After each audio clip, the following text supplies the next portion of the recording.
Oh, yes, another Manic Monday here on Boston has entered the chat. July 21st, where is the summer going? Stay, would ya? Travis Thomas, George Balekji, fresh off a great, so they're not Grateful Dead, what are they called? Barely Dead. Barely Dead concert. It's a cover band, man. It's a cover It was band. good vibes. It was raining. Birdsong was playing. There you go. Perfect marriage of lyrics and the setting. Yeah. Good times by all, man. Was it far out, man? It was. Was it trippy, man? It was. It was. All right. It was live music. Yeah?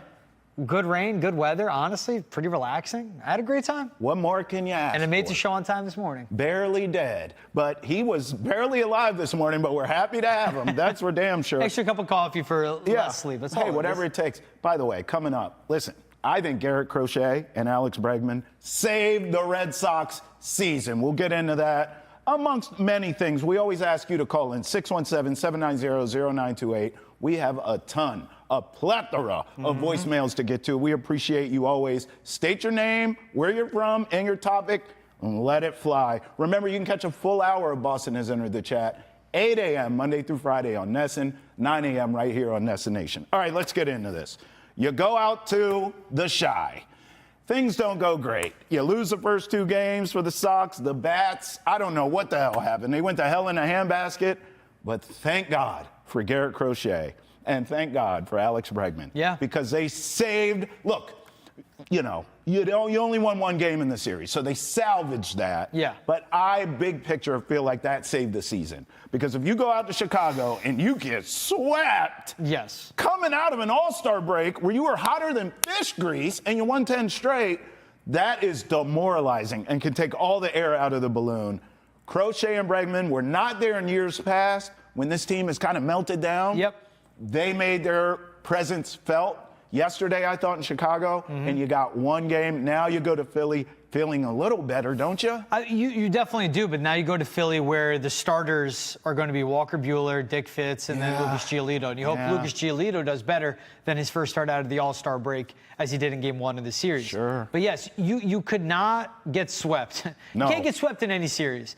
But they can't keep living on depend on Garrett Crochet. That's the first half baseball they were playing. Yes. You need better from Lucas Giolito. You need better from Brian Bayo. Both those guys, an inning, 2 innings into their first two starts at the All-Star break, 3 earned runs. They settled down, but you can't afford that, especially with this bullpen. You can't have it taxed early. But for you to point out Garrett Crochet and Alex Bregman, great. And you give credit to Craig Breslow because he went out and added those guys. We have an Aroldis Chapman who closed out games. Breslow went out and added him. But then you still have to look at Craig Breslow and that front office as this is the team we know what they are. The trade deadline is 10 days away. There's no more waiting. We know what they need. They need a number 2 starter. Yes. Because Lucas Giolito, look, he was outstanding, but he was performing above the means. Yeah. If he regresses to his normal, that's a 3-4 starter. Same thing with Brian Bayo. It's a 3-4 starter. No argument. You need that elite number 2. You need another bullpen arm, and you need another bat. Yeah. Credit to Willie Abreu. Comes in. Home run makes it 2-1. Alex Bregman makes it 5-1, and Abreu with another homer Put it away. makes it a 6-1 final. Great with their clutch bats. But this can't be a lineup that every night they walk out where Bregman was pinch hit in that game. That's right. And Corey said to him before, if I need you, you're going to hit. And, of course, Bregman's locked in to do that. But this can't be a lineup that's always relying on one bat, one guy to turn it around, or they're looking around each other like, are you going to get it? Are you going to get it? Where no one's saying, I will get it. Bregman's that guy. But you need more than one guy to be that guy. I would agree with you. I personally would take a bat at first base, but I know you and I have gone back and forth where you're like, I don't give a damn what position it's in. I just want to bat. And ultimately, I do feel the same way. Yeah. But I would prefer a first baseman with a bat. Look, I also agree with you. I think I've come around to this. You told me when this team was hot, you said, you got to make trades now. You can't wait till the deadline. And at the time, I did push back with you. And I said, you can't mess with this. This team winning ultimately became 10 in a row, but at the time they were in the middle of that streak, and I was like, you can't mess with this. I think I said it was good juju. You got to let them just keep going. Now coming out of the break, watching this series this weekend, I sat here Friday, George. You were out, Casey was in, and I told her, I said, if you told me, looking in a crystal ball, that the Cubs either knocked off the Dodgers or avoided the Dodgers somehow, someone else knocked them off and went to the World Series, I wouldn't be shocked. That's how good this Cubs team is. So watching this weekend, it was really just reaffirming what I already thought about them, right? As far as the Red Sox go, And I agree with you. You're too Garrett Crochet dependent is kind of what you're saying. Yeah. But I'm watching the series and I'm like, this is a perfect test for all of us to see where the Sox are exactly. Yeah. This is not a World Series team. Doesn't mean they can't become that, but they need a couple more ingredients in this pot. And we've known that. And we've known that to get to where they want to go. Yeah. And so watching this weekend, we all saw that. That's how I felt watching this. Now, with the Phillies, I hear you with this pitching lineup, but I really kind of feel the same way as I did in Chicago. You can't get swept. You take 2 out of 3, we're all celebrating. But you at least have to get one of these.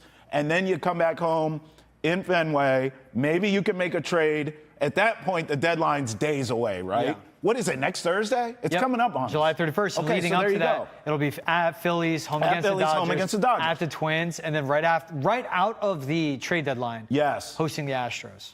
Ooh. That's the first time they're going to see him twice within the next few. So there you go. By mid-August. So I almost think you're going to think I'm crazy here. I think you play this series out, and then you make a move before the Dodgers. No. So that's literally days before the deadline. But what do you get from letting the series play out? You know what this team needs. What's the point of letting it play out? I want to see one more series against an elite NL team. To figure out if you need to buy or sell? No, you should buy. They're in the second wild card spot. They're tied with the Mariners. They're tied. Just hanging on to that spot. Yeah. They're just outside of their division race. They have Garrett Crochet in an ace, who is, we're about to see his career high in innings pitched. Yeah. They have their closer in Aroldis Chapman. Yes. They have Alex Bregman back and as healthy as he can be and being eased back. They have a deep lineup. Robin Anthony's picked up his bat. Why do you need to see another series? Yeah. For them to get further back, for their confidence to get shot, you need to add as soon as possible, especially if it's a pitcher and need to work on them a little and let them get acclimated. Yeah. You need them in as soon as possible. Same thing with the bullpen arm. Same thing with the lineup. There needs to be a sense of urgency. I'm so off on the waiting train because we've seen what this team is. Base running mistakes, fielding errors. We see Jarren Duran getting mixed up with Bregman, lose a ball in the sun. You still got to make that play. Run into the wall, almost run into Massa yes. after he's calling on that ball. Jarren Duran should have taken that, but also it's so much. Why are you even calling that when Massa's under it? Sure. You see the defensive miscues. You look in the other dugout, led by Craig Counsell, who's a really good manager. You saw a sound Chicago Cubs team. Yep. Defensively, clean. Base running, clean. Pitching-wise, getting the most of what they got. And that's with Justin Steele being down for this team. That's a potential championship team, though. Yes. That's my point. Exactly. But so you'll get that again in the Phillies with Zach Wheeler starting right off to start that series. Yep. But what more do you need to see? We've seen it for over 85 games now with this team. They need to add. That's a point I'm at. I don't need to see another game. I don't need to see another series. The same sense of urgency that they moved Rafael Devers, there needs to be that sense of urgency to add to this team. But hopefully a better return. Yeah. Right? And it would be, you'd think, because there isn't a $31 million a year to take on. Yes, that's right. 617-790-0928. You see the number at the bottom of your screen. Call us. Get involved. We have a ton of voicemails. Let's get into them now. Remember, state your name, where you're from. We're getting a ton of anonymous callers. If that's what you want to do, great. But put your business out there, would you? Let's go here. Anonymous caller who's angry about the Sox. Take a listen. Get a second baseman. You know, I've been watching my Red Sox for 70 years. Get yourself a second baseman. You haven't had one since Pedroia left. You guys are awful. Go pick yourself a good second baseman and you got a good ball club. God almighty, I'm so tired of watching this team make errors at second base. Please, get a second baseman. I told you he was angry. Get a second baseman, George. I love the oomph behind that at the end. And that call must have come in right after the Sedane Rafaela error yesterday, playing second. It's the second time he started at second this season. And again, it was to give Bregman the day off. Yes. Marcelo to third. Yes. You're trying to figure out this outfield. You put Sedane at second, Duran at center, Massa at left. Yeah. Trying to get him reps in the outfield at left field. Why, I don't know. But again, I think just trying to push up his stock as a trade piece, but with this hefty price tag per year. That's fantastic. I'm fine with Sedane at second. He's a sick athlete. Did you have complaints with him at short last year? No. I'm fine with him at second. And they don't have to go get a second baseman and all this because they have Alex Bregman at third and Marcelo Meyer at second. I want a first baseman with a bat, personally. 617. I'd be fine with that. 617-790-0928. Call us. The calls continue. Here's another anonymous, but this is more of a positive vibe for the Sox. Yes, I just wanted to say I think when Trevor Story, believe it or not, is hot, the Red Sox go. He's been injured for 3 years, and it seemed like every time he got in a hot streak, the Red Sox were winning even when they were losing, rebuilding. I think he's the key, and if he can keep it hot and the young kids won't have that much pressure on them, I think they're okay, and I'm in. I'm in, too. I've felt this way and have said that take before on this show and others of, I agree with him. I think the word he left out, though, is leadership. I think when Trevor Story's healthy, he's a leader. Yes, the production's there with the bat and out in the field, but I actually think the leadership quality is what I see, and I think that's kind of what's missing here in this call. Yeah. You do see leadership from Trevor Story. The issue is durability. He's not available all the time. I think it's one of the reasons an Alex Bregman was brought in. Yes, again, the production is there from Bregman in the field and with the bat, but leadership. And we're seeing that even though Bregman missed some time this year. Yeah. I think leadership-wise, if you have a healthy Trevor Story, a healthy Alex Bregman, you're covered. You're covered in terms of leadership. Yeah. That's really the thing that I see Story bring. And it's also what it brings to the lineup when he's hitting and he's doing well. Because he's 0 for out of the All-Star break, 0 for 11. But what you would have is an Alex Bregman, a Roman Anthony, top 3 of your lineup. Yes. Then you would have Trevor Story in the middle 3 of your lineup, and then a Ceddanne Rafaela to anchor the bottom 3 of your lineup. That's right. And you would take that. Ceddanne Rafaela, you may want to get him more at bats. He was hitting 30 yesterday. I don't know if he's comfortable in that spot. If he's raking when he's hitting 6, 7, 8 in your lineup, sure, keep him there and just add the depth no matter who's up or what crop of players are up and due up in the lineup. But when Trevor Story's healthy and he's clicking and he's locked in, like we saw him break out of his funk when the calendar flipped to June, and since then, he really opens up this entire offense. Absolutely. You need Alex Bregman healthy. You need Trevor Story healthy, especially still with how young. And when it comes to pure baseball, how inexperienced this team is outside of those two. 617-790-0928. Get involved. The voicemails continue. How about Paul from sunny Florida? Take a listen. Hi, this is Paul from Florida. I'm wondering if they think Roman Anthony would be playing first base in the near future. Roman Anthony at first, I don't think it's going to happen. I mean, that guy rakes. He's a DH. He's come up as an outfielder. I think you keep him in the outfield. As simple as that. Especially the way he's been hitting. Drawn 3 straight walks. Has gotten multi-hit games like we saw yesterday. Had the lone RBI in game 1 of this series on Friday, too. Hitting doubles, getting extra base, approaching that 850 OPS position and space on the season, too. As his bat continues to grow, I keep things simple for him, and you just stick him in the outfield. Who they could be seeing be the first baseman, that's Christian Campbell, but he continues to be a second baseman being back down in Worcester. We'll see as they develop him. He still needs to find his bat. He isn't really doing that well down in Worcester. Yeah. They don't have a first baseman right now. Romy Gonzalez is a ball player that can play first. Abraham Toro can play first. Yeah. But as we've seen his bat cool off, and he's been hitting .214 the last month of the season, they need to get a legitimate first baseman there at some point. You're preaching, bro. The baseball gods, I hope, are listening to you because I'm tired of the platoon. I'm tired of the science projects. Let's see if he can go play it. I'm tired of the divas like Devers. I don't want to play first. Get me a real first baseman, please. What if we kept it simple, we kept it clean, and just like a 1-for-1 team deal? The Red Sox trade a player, some prospects, in return they get Zach Gallen, who could get you postseason starts, and Josh Naylor, who could play first and be a veteran bat. I don't hate take that. I don't hate it at all. You would take that. I'll take it right now. Clean. Sign me up. Team for team deal. Yeah. Here's another caller, anonymous fan, who's worried about a Red Sox collapse. Yes, I'd like to talk about the Red Sox. The Red Sox this year may and may not fold.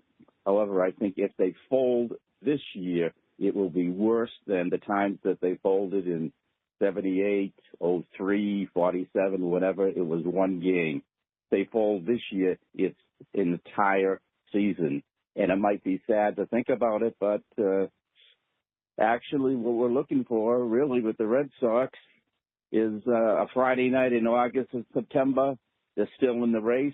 We're working all week. We come home Friday. We have our beer. We watch the game. That's all we want. Just want to see them in the hunt. Thank you. Thank you. You had me at beer. I disagree, though, like the historical context you use. I'm holding this team to what we've seen in recent years. Like, this team has melted down in recent years, but I think this team this season is more talented. You didn't have Bregman. You didn't have Crochet. Yeah, you didn't have Chapman. Yes, I appreciated what they added in the offseason. I even appreciate, I'll go all the way back to Juan Soto. It's not like they didn't try to get him. Yeah. He just got all the money in the world from the Mets. Yeah. Sayonara, good luck. I agree with the Red Sox on that. But this was an active offseason. So I'm holding this team more to recent teams collapses. Yeah. Does that make sense? Yeah. I don't think it's historical context here for this team. No, it wouldn't be. I mean, you think back to 2019 season, the collapse they had, and that happened in September. That was like absurd and unforgettable. Sure. And in a point too where you're like unforgivable as well. Right. This team, I don't even want to talk collapse though, because there's so much baseball. They dropped 2 or 3 against the Cubs. That stinks. Giolito and Bayo got off to rocky starts. The offense came out cold. Yeah. See what Game 3 against the Cubs does for them as they face the Phillies with Zach Wheeler, who's been absolutely dealing. That's going to be tough. See what that does facing the Phillies, then the Dodgers. I'm not going to even entertain the conversation of collapse. What I will continue to push is the need to add. Because if you add, then you don't have to talk collapse. That's exactly. right. That's right. Another top-end starter. Yes. Number 2 or 3 starter in your rotation. We'll see how Bayo and Giolito continue to do. And a good righty bat in a line. That's right. Losing Raffy was addition by subtraction, but that's old news. Yesterday's came paper. Together, yes. Yes, now you need addition by addition. Yes. Right? Yes. The math is mathing here on Boston Isn't in the Chat. When we come back, training camp is upon us. Yes! Sound the trumpets! Release the doves! Football is back! And we're talking about it next, right here. And remember, get the latest up-to-date live. We've got Boston sports headlines along with your daily dose of trending sports and social topics every weekday morning, right here on Boston Has Entered the Chat. Catch us live at 8 a.m. on Nesson and 9 a.m. right here on Nesson Nation every Monday through Friday. Welcome back to Boston Has Entered the Chat. Are you ready for some football? Not yes, but hell yeah. I feel like I've been waiting my whole life for football to be back, baby. How about the rookies? Over the weekend, they reported to camp. Travion Henderson signed his contract. You're damn right he did. Class under contract. You're damn right he did. Veterans report tomorrow. Wednesday, they put on the pads. George will no be pads there. Wednesday. Oh, well, no acclimation pads. period. Well, takes a few days. A guy can dream. dream. A guy can dream. Just saying. Football's back. And there's me, the training camp nerd. No, I'm excited, especially with like all the talk. There's the Forge and Foxborough episodes coming out, all of that. We're going to see Drake May, second-year jump, and now being the guy, the starter from training camp on. He's been through it since spring OTAs on, but you get my point. Last year's Jacoby Brissett. No, it's a 3rd overall pick. It's Drake May. It's your second-year quarterback. It is a young guy out of UNC that has a lot of potential. Yeah. So we'll see how him and Josh McDaniels work together from day one. We'll see Mike Vrabel, a legitimate head coach from day one, with the serious operation, with the way they built out the coaching staff. And to me, what I'm going to be watching for, who are the 5 guys out there on the offensive line, has to be Will Campbell at left tackle. Yeah, better And I be. don't like to Sharpie any roles in for this offensive line especially. Sure. But the one you need to for week 1 is Will Campbell. Has to be. And I think you could Sharpie him through halfway through the season. He has to be a left tackle for them. You look at the depth, they need it. DeMontre Jacobs, Vidarian Lowe. No, I'm good. I don't want any part of that again at left tackle. Sure. He has to be the guy that works there. I agree. But until the pads come on, we can't really evaluate him. Right. Right away, you can evaluate Drake May, though. Man, when are they putting these damn pads on? Takes a few days. Do you remember when we first started covering training camps in our career? 2 days, Like, 3 it was days. 2 days, bro. Interning for the New York Giants, man. It was hot out there. Hot as Get out in hell. the morning. They'd have non-pads in the afternoon, then a second day of pads. Now they don't wear pads. We're just going to stretch All today, right, come guys. on. What do you? Like, what? Yeah, man yells at clouds. It's acclimation. They're playing 7. What would you want? 2 Well, yeah, days? you add- or do you want another game? Good point. 2 days or another game? Good point. What do you want? Good point. Thank you. That's true. I don't like the man yells at cloud stuff. I would like them to do less so we get more regular season Back when I was games. coming up, we had 3 days, huh? And we played 6 games. And we won the Super Bowl when there were 3 teams in the league. Only 2 fielded actual teams. Only 1 out of court. Like, that's what it was. We didn't even wear cleats. Exactly. We had no face masks, which actually I think could lead to better football. Oh, there's so many places I want to go with this Patriots team, though, as it pertains to camp and things I want to see. I want to start here with Stephon Diggs, though. Yeah. Because I know all of us want to see if Drake May can take that leap and all that. You just talked about the offensive line and Will Campbell. Mm-hmm. You cannot be worse, okay, offensive line-wise, than you were last season. You can't be worse than the worst. That's right. That's what they were. That's right. So I'm going to pencil in that they're going to be better. I don't know if they're going to be good. Yeah. But they're going to be better, okay? Yeah. Drake May, because of that, should in theory be better. You get Josh McDaniels now as an offensive coordinator as opposed to whatever the hell you had last season with AVP. Okay, got it. Who are the weapons here? It's Stephon Diggs, the end. Now, we could talk about Terry McLaurin all day till we're blue in the face, but unless they make that move, there's nothing really to talk about. So Stephon Diggs is your number one guy. Okay, on one hand, great. He's healthy. He's not on PUP. He's ready to go. A miraculous comeback from a torn ACL, right? On the other hand, is the guy tapped? Is he washed? Is there anything left in that tank at all? Because I liked what I saw with him before he got hurt with the Texans. Yeah. But, George, he was a complimentary piece with them. To Nico Collins and Tank Dell. Yes, he was not. A really good number one in Nico Collins. Yeah, hell yeah. And by the way, this was not Stephon Diggs in Buffalo where he's the guy. Yeah. So I don't know what I'm getting from him, and I'm worried about that in terms of weaponry for Drake May.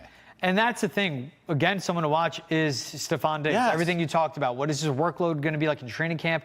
How does he literally look on the field? Is he head and shoulders faster, quicker, more agile than the other guys on the roster? And he better be, because their receivers, they have a bunch of okay and good. Slot. Yeah, Demario Douglas, Kendrick Bourne, they have good. They don't have any great. They need Stephon Diggs to be great. They need Kyle Williams to be good too. Yeah. That's, again, another rookie to watch. How does he pick up the playbook? How is he working with Drake May and Josh McDaniels?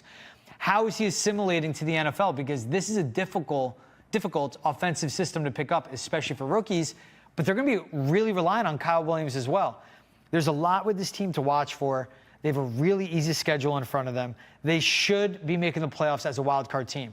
But that is because they have Drake May, who we're projecting will be really good in year 2. They have this coaching staff, and they have a good defense. But the offensive line and the wide receivers, it's tough to project those guys because we don't know who's going to be available. We don't know who's going to be starting. We don't know who's going to be the number one. Talk about the receivers there. Yeah. We don't know who's going to step up. I want to talk defense with you, but before I do that, this is a beautiful mind of mine. So when things pop in my mind, I like to ask you. If someone, because it's fantasy football season, if someone were to say, hey, George, I want to draft a Patriots rookie. Should I draft Kyle Williams, the receiver, or Travion Henderson, the running back? You would say what? Kyle Williams. Oh, right away. I think he just has a bigger role in this offense. Okay. Where Ramondre Stevenson is going to be the first, second down back. He's going to get around 170, 180 carries. Now, Josh McDaniels is very mindful of not overworking his running backs. Yes. You go back a few years ago. 2022, he was leading in receptions and carries. His body was run down end of the season. He fumbled against the Bengals. That's right. Christmas Eve game, he's like, yeah, I'm injured. He's not excusing his fumble, but he was injured. Yeah. Last year, you see him getting hit before the line of scrimmage. So now he has you thinking, all right, That's Travion Henderson. line. But this is where Josh McDaniels is going to spoon feed Travion Henderson. And we've seen running back after running back take a redshirt year in his offense. I think Kyle Williams, because of the competition in the room or lack thereof, because of his speed downfield, what he can do as an underneath receiver. He's really good over the middle where Drake May loves to throw the football. I think I would take him in fantasy because, especially, here's the question, PPR league or not, but I think he gets more touches and has a bigger role. And as a receiver, he'll be one of Drake May's favorite targets. I could see that. I would go Travion Henderson. I would hate Travion, though. And I would only do it because, well, first of all, running backs are hard to come by. Once you get late in your draft, all the receivers are gone, but there's still a couple. Yep. It's trash. You take the darts. It is trash for running back late in drafts. I would take a chance and roll the dice on Travion Henderson, only because, and I hear everything you're saying about the McDaniels offense, but on draft night, everyone said this guy was a home run hitter at Ohio State when it came to running back by committee. They had a 1-2 punch. We're not even going to talk about his teammate because he's in hot water right now. But Travion Henderson was the home run hitter in that. So in theory, it should be the same here in New England. And I don't think it may take long. I think Ramondre is going to be the battering ram and the every down back. Travion's going to be the change of pace. And then as the season goes, you're going to go, well, why are we changing pace when this guy's the home run hitter? Yeah. Give him the damn carries. But what if you limit his touches and that's what keeps him fresh and allows him to be that home run guy? Maybe. Go ask the people in Detroit. Yes, they want Jahmyr Gibbs to get more touches, but they understand David Montgomery's role in that offense. He's a workhorse. But David Montgomery doesn't put the ball on the carpet. Yeah, we'll see if Ramondre Stevenson cleans that up. That's fine. Right. That's right. Totally justified to have that concern. That's right. But now you also have a head coach that will be on the same page as his running backs coach and his offensive coordinator, where if he says no, he's getting benched, It's not he's sitting out a 3 and out and gets on the field. Yeah. There'll be actual accountability. But I think what you get with Ramondre Stevenson, he's taking this offseason serious. Body preparation all around on the game. Yeah. And he knows, too. He doesn't excuse the fumbles. He's spoken about them. He knows that's an issue, and he knows he has to be better. Sure. That's one thing. He has awareness. He's not delusional. He gets it, Ramondre Stevenson. All right. Before I ask you about how special this defense could be, have we exercised the demons now that we're at training camp for Gerard Mayo winning that damn last regular season game that took the Patriots out of the #1 pick? Are we all over that? Sean McDermott handing it to Yes. Are we over that? Yeah. What would they have done with the #1 pick? Travis Hunter? Like in hindsight. I think they would have went Travis Hunter. So they wouldn't have traded out? I don't think they would have went Abdul Carter.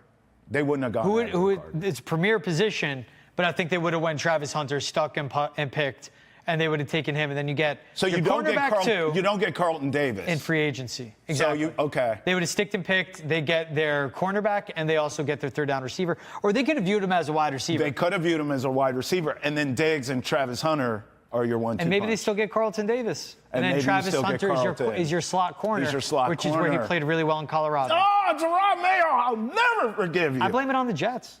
What? They beat the Jets. I mean, yeah, they beat the Jets. Was it the Jets or the when Bills? Drake May got hit out of the game and Jacoby Brissett won that game for them.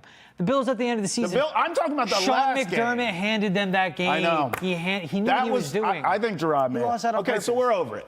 Bengals week 1. We're shaking it out. Go through we're all the over ones. it. All right, so how good can this defense be? Because, look, I want to see this in camp, too. I believe this defense is going to lead this team. I know we're putting all this pressure on Drake May, and I do. We're not even talking about him in this segment, but obviously we all want to see him take that leap, okay?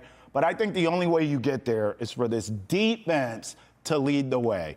You could not manufacture a pass rush last season to save your arse. This entire offseason has been about manufacturing a pass rush. Yes. And we know that obviously with Vrabel as a coach, that has to be a priority, right? Yeah. Then you go on the back end, you get a Carlton Davis to go next to this absolute shutdown stud in Christian Gonzalez. I believe if the pass rush can get home, George, that tandem at corner with Gonzalez and Davis could be the best 1-2 punch in the league. I think this defense has an opportunity to get towards top 10, top 15 in this league. If that's the case, you should, in theory, knock on wood, be chasing a wild card spot. No, they 100% should. I mean, 3 of the first 4 games of the season are at home. Last 4 games of the season, I mean, it's Bills, Ravens, Jets, Dolphins. That's tough. The first 2 games are you're facing elite quarterbacks. The Jets, we'll see what they look like end of the season. Yeah. Miami in Foxborough Soft, in December. December. Yeah, that's fine. That's fine. But that very well could be for a playoff spot. Could be. And it could be Mike McDaniels coaching for his job there Could in be. Miami if he's still the head coach at that point. Could be. But the way the schedule breaks down, the amount of rookie quarterbacks they face, they see 3 in a row. Saints, Browns, Titans, Yep. one after the next. Yep. You'll likely see Shador. Dylan Gabriel should be Shador. By at the that way, point. Penix, second-year Exactly. guy. I think it's a schedule. sneaky trap game. They have a very easy schedule. Yeah, they do. They face Josh Allen, Joe Burrow, and Lamar Jackson. So Yep. they're facing 3 elite quarterbacks. Obviously, Allen they face twice. Are you throwing the Aaron division's Rodgers in open. there? No, he's not elite. Yeah, they face Aaron Rodgers and the Steelers early in the season Early. while he'll still be healthy, and that's an elite defense Yeah. locking up TJ Watt. Right. But it's the rest of those games in. It's a schedule they face. How good this defense is, you ask, how good can they be? Top 10. I don't know, wouldn't be shocked. Top 10? 2 All good right. corners, good defensive line, deep safety room. We'll see how the nickel corner shakes out. We'll see the depth at Yeah. cornerback, how it shakes out. But you have a vet in Harold Landry. I'm going to have a lot of expectations on him. Me you sign too. up for that money, he has to be a guy that pulls through, but also mentoring a Keon White and how Yes. Milton Williams and Christian Barmore. Yes. Man, so defense top 10, we think. Could be. Offensive line, I'll take 15. I'll take average. Wide Yes. receiving room, I'll take average. Average. Quarterback, I think, should be top 12. I'll take average from Drake May. If you get average on the offense and Yes. then really good from the defense, Yes. they're going to make the playoffs Okay, because the okay. schedule is so easy. We only have a minute here. Let's talk it. Are we in the 9 range category? Yeah, I put All right. 9 to 10 wins. 10 wins is a wild card spot. 9, you could be All on the right. outside looking in. Bengals last year, 9-7. Broncos got 10 9 and wins. 8. I could see 9 that and as 8, well. yeah. I could see them winning 9 games and missing the playoffs only because the AFC's a AFC. I could also see a 7-10, 8-9 season. But it's better than 4 wins, which is what they had before. Hey, more Boston has entered the chat on the other side of this break. Don't you go anywhere. We're still partying. Party with us. See you in a minute.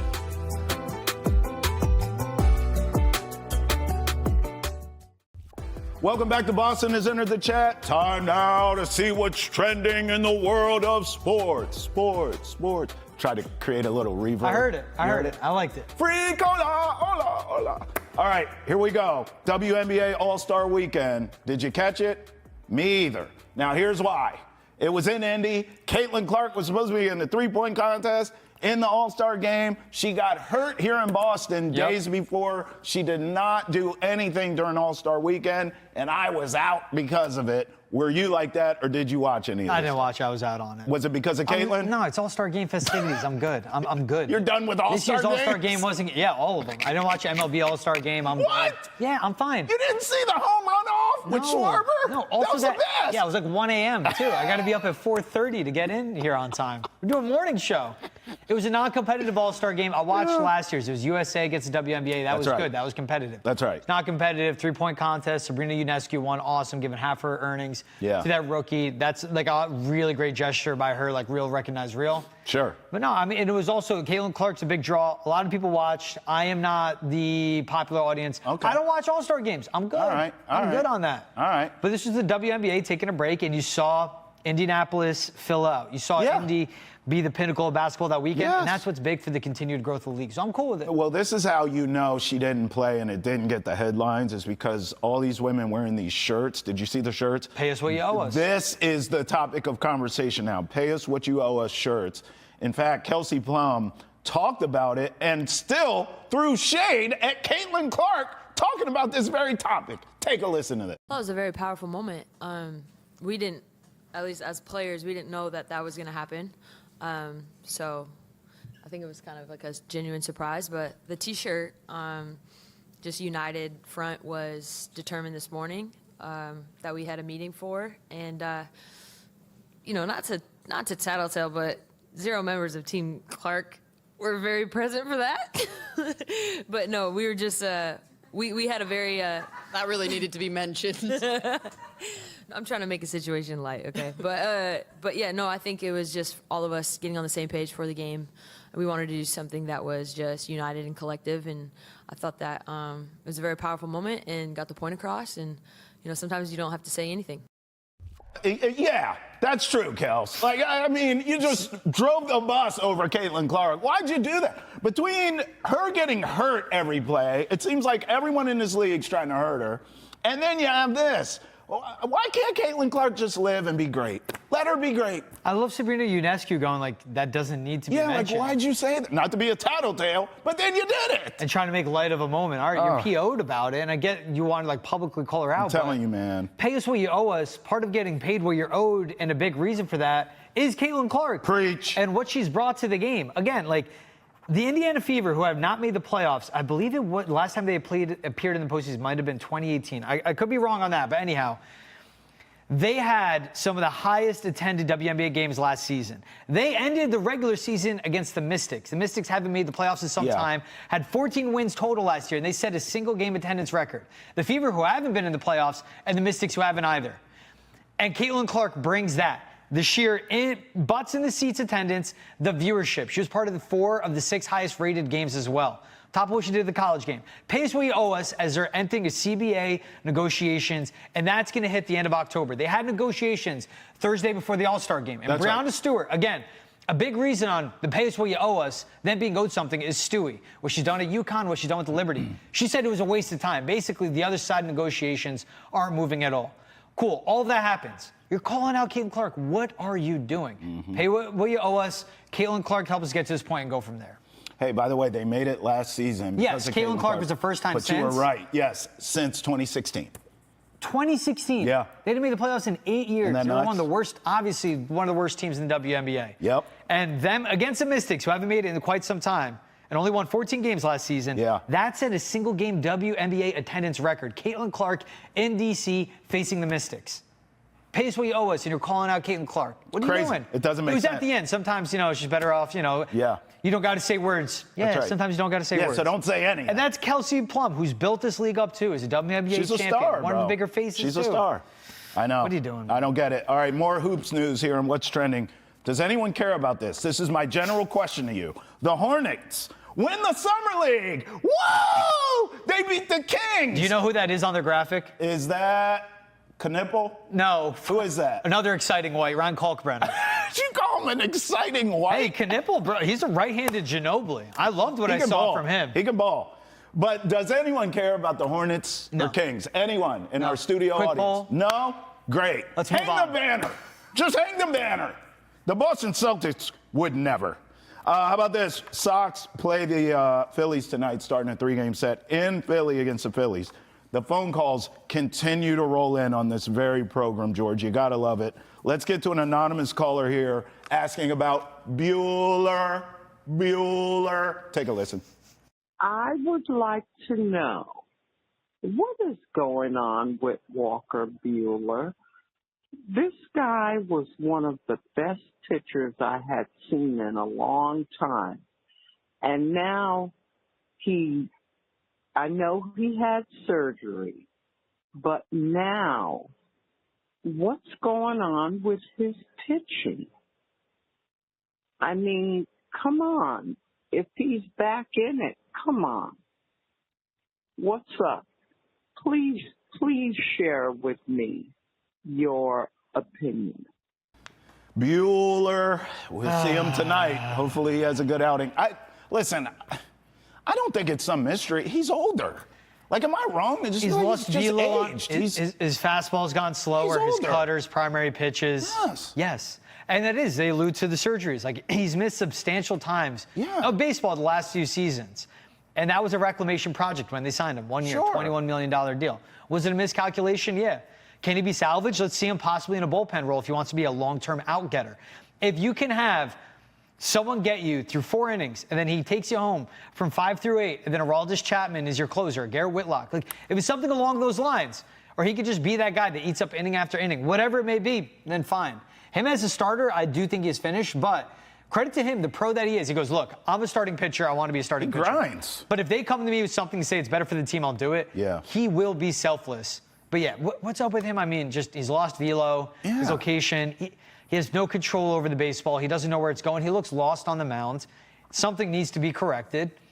That's what it is. He's 30, post-surgeries and everything. And he has a lot of miles on that body, all those years with the Dodgers. By the way, the Dodgers, I mean, everyone just skips over this. Like, the Dodgers are a super team, and were when he was there. Yeah. This is what it looks like. And by the way, his starts, he grinds through these. Even when he pitches well, he is grinding through these. It is like, this is what aging looks like. Not everyone's on TB12. Yeah. Okay, I'm sorry. Like, this is just what it looks like. This is a reality.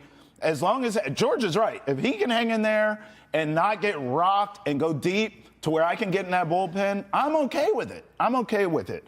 Long term, that's a different discussion, and you brought that up. Bernie, we have a voicemail from Bernie. Very upset with Alex Cora. Bernie is going through a tough time. Can't wait to hear Let's see if you agree. Hi, my name is Bernie from Pawtucket. I am sick and tired of Cora moving his lineup around every single day, his fielders around every single day. Tell him to smarten up and use the same lineup, use the same batting order. Then we'll see where we're going. We're not going to go nowhere while Cora's doing this. Thank you for the call. Bye-bye. See you, Bernie. But hey, George, he is sick and tired. Sick and tired! I get it, especially when you're seeing like Connor Wong pinch hit, taking significant at-bats.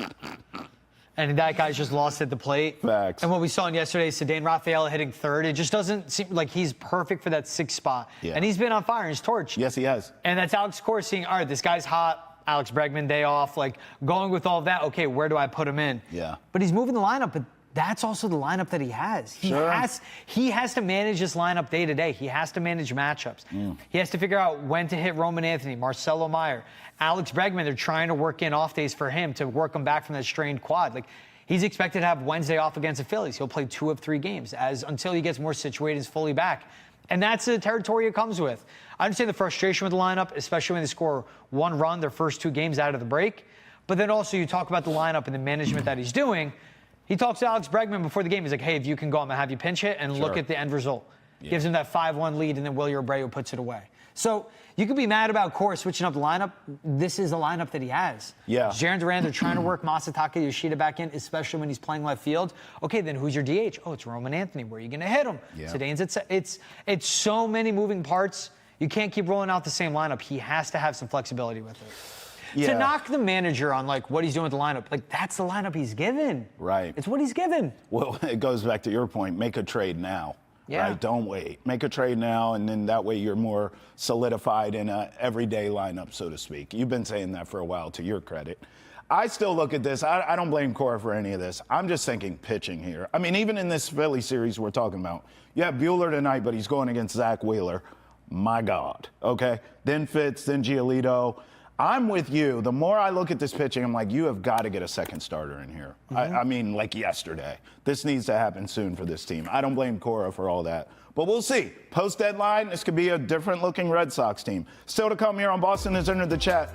We'll talk about how a group of corrupt billionaires could be brought to justice soon in one of these leagues. Well, probably not. We'll get into it here on Boston Has Entered the Chat. That's a good tease right there. That is, my friend. Welcome back to Boston Has Entered the Chat. Ready for a story that won't shock you at all?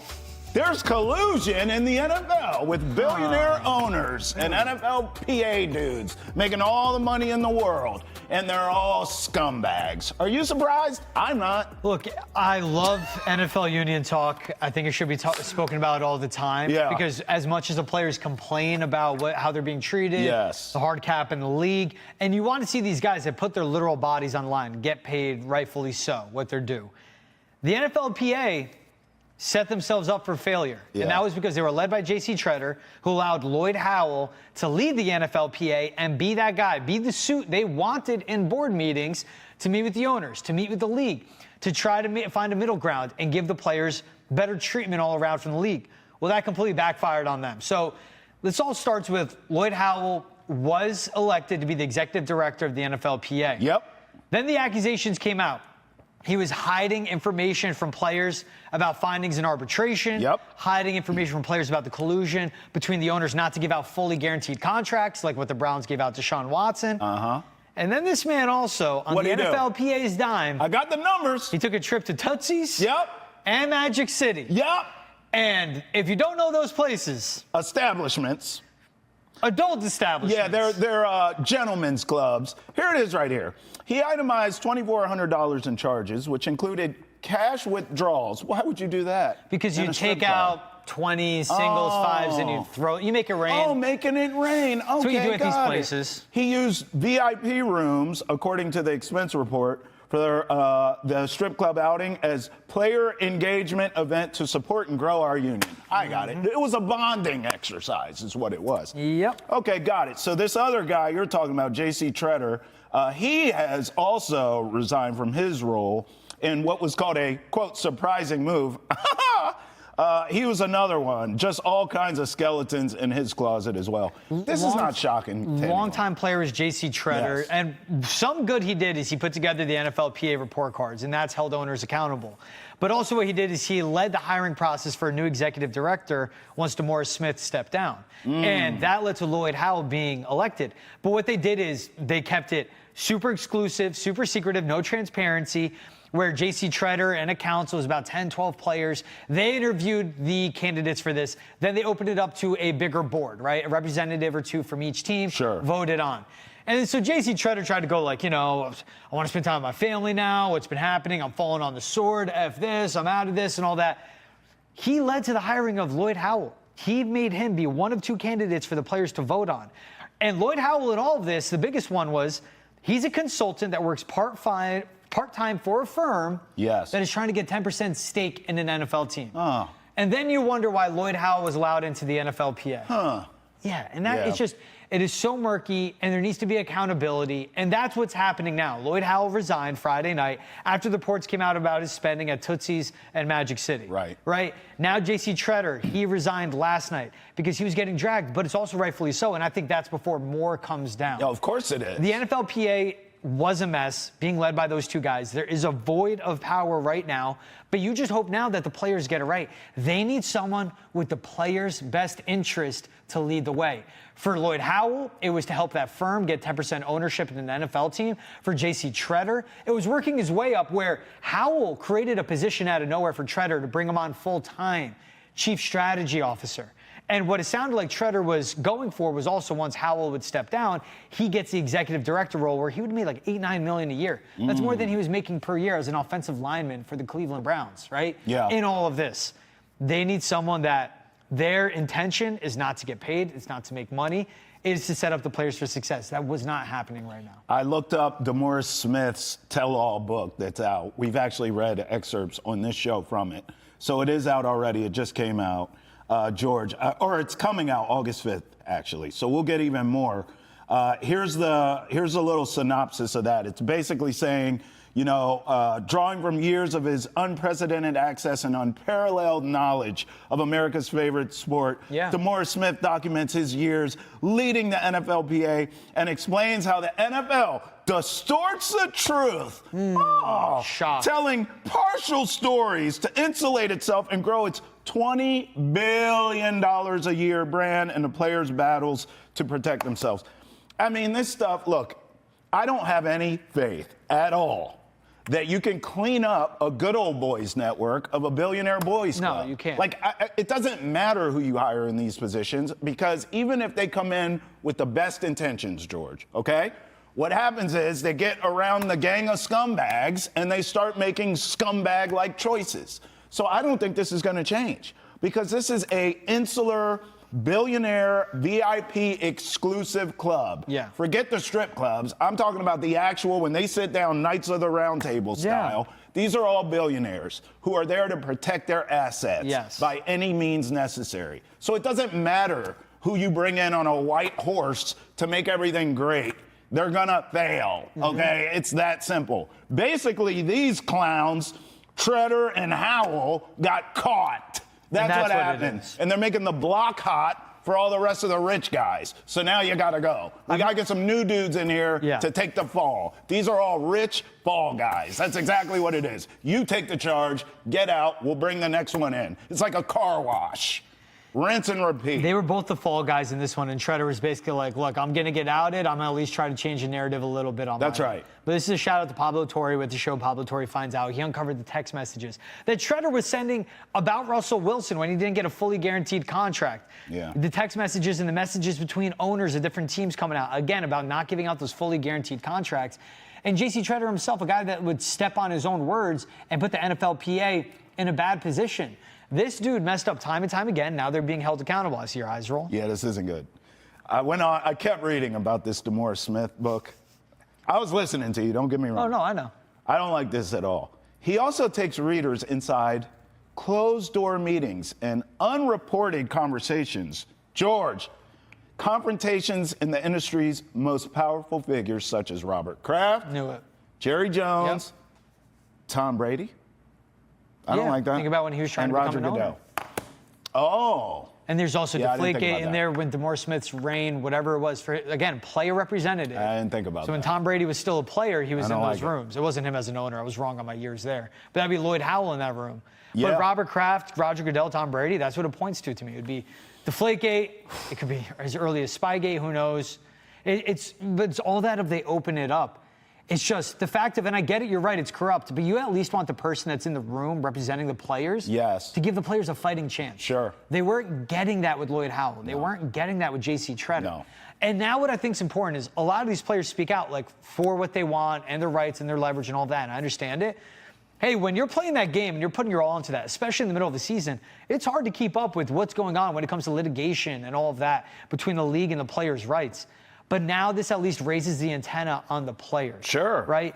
I heard Chris Long on his pod talking about, he was at Sack Summit, the quarterbacks, pass rushers all get together, like their version of tight end U. And a lot of guys were like, hey, so what's going on? And then they got privy to Pablo Torre's show.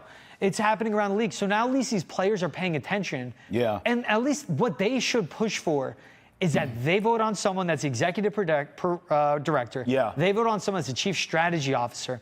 Whoever the leaders are of the NFLPA, they vote on, and they know, again, when those guys are meeting with the owners, when they're meeting with the league, whoever they're meeting with, they are pushing for the players. They're not pushing for their own personal gain. The best interest. And they're not pushing for the NFL. You need the NFL Player Association leader to put the players first, and that wasn't happening. I wonder how long until Roger Goodell's forced out. Because you know it's coming. It's not a matter of if. Why would it be? Because he makes money, right? Yes. I still He's think not going anywhere. I think all of these positions, you are hired to be fired. But the game's growing. They're getting more international More games. revenue. They're getting bigger TV deals. They're now on Netflix, Apple TV. They're on every major holiday. It has become a year-round sport. So why would Roger Goodell be pushed out? He wouldn't. I understand you think of when, because he stinks. Like, he's bad at his job. Yes. But his job's making money and keeping the owners happy. And he's doing that. And he's great at his job. God, man. For a football fan, he's doing a good job. He's growing the game. We're seeing him more. Yeah. We're getting more football. But for the players, he's not doing a good job by any means. And that right there, that's why Lloyd Howell Jr. was fired. Because, like, who cares? Like, yes, you want the bigger TV deals. That's Roger Goodell's job. When you're getting those bigger TV deals, we want more. The money's flowing. The players want more. Oh, my God. And that's what matters. Where do you weigh in on all the corruption? 617-790-0928. We want to hear from you. Also, tweet at us using the hashtag NESSNChat. You can also email us, thechat@nesson.com. Any way you want to get involved with us here, any of the discussions we do on Boston Has Entered the Chat, we welcome you. I told you. All I need is my red zone every Sunday, my Patriots games, and my beer, and I'm good. Corruption or not. We're not involved in these circles, but it never, ever shocks me every time we sit down and we have some new scandal going on within the inner circle of the NFLPA. It's just too much money flowing. Of course there is. I want to at least watch the games on Sunday, just knowing that there's some morals there. Yes. It's a gladiator sport. It is. They're putting their bodies on the line, and they're putting the second half of their lives on the line, too. Yeah. They should get paid. It's, again, with the owners. You want to praise them, and these owners want to be in the Hall of Fame. Robert Kraft, you want to be in the Hall of Fame. Do what's right for the players, because on their backs and their bodies, that's how you've made billions. You shouldn't even be in the Hall of Fame. Preach. Thanks for rolling with us here on NESSN. Roll with us on NESSN Nation. The party continues. Boston Has Entered the Chat Monday through Friday. Roll with us.